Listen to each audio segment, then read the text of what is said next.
அனைவருக்கும் மாலை வணக்கம். என் பெயர் பேதன்யா. நான் 4ஆம் வகுப்பு படிக்கின்றேன். அகழ்வாரை தாங்கும் புவியே, செந்தமிழ் மொழியே, தேன்தமிழ் சுவையே, இங்கு கூடியிருக்கும் அவையே, நேரிய பணி செய்ய காத்திருக்கும் கூறிய அறிவு படைத்த இளைஞர்களே, உங்கள் அத்தனை பேரையும் வணங்கி முடித்து பேசப் போகிறேன். என் தலைப்பை பிடித்து: மரத்தை வெட்டினோம், புவியை வெப்பமாக்கினோம், நெகிழியை புதைத்தோம், மண்ணில் வளமையை குறைத்தோம், ஓசோனில் ஓட்டையிட்டும் ஓயவில்லை மண்ணின் மாசோட்டம். நான் பேச வந்த தலைப்பு சுற்றுச்சூழல் பாதுகாப்பு. இதுவே அனைவரின் பொறுப்பு.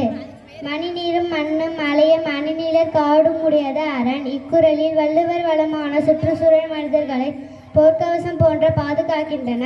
வீடும் நாடும் நமது இரு கண்கள். இதுதான் முன்னோர்கள் கூழானாலும் குளித்து குடி, கண்டு ஆனாலும் கசக்கி கட்டு என்று கூறுகின்றன.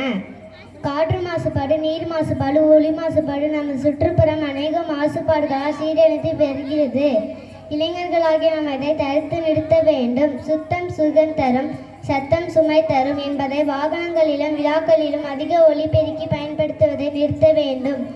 பூமிக்கு மேலே தண்ணீரை தேங்கவிட்டு நோய்களை பரப்பாமல் பூமிக்கு அடியில் தண்ணீரை சேமிக்க வேண்டும். உண்மையில் ஒரு மனிதனை சுற்றி இயற்கை சூழல் எப்படி இருக்க வேண்டும் என்பதை பாரதி அழகாக எடுத்துரைக்கிறார்.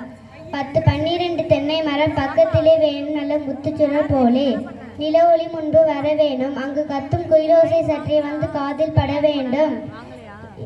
இளந்தென்றல் வர வேண்டும் என்றால் நாம் எல்லாம் மெல்லிய நூலினையால் இணைக்கப்பட்டவர்கள். உன்னை துன்புறுத்தினால் அது என்னை துன்புறுத்தும். எனவே சுற்றுச்சூழலை பாதுகாக்க வேண்டும்.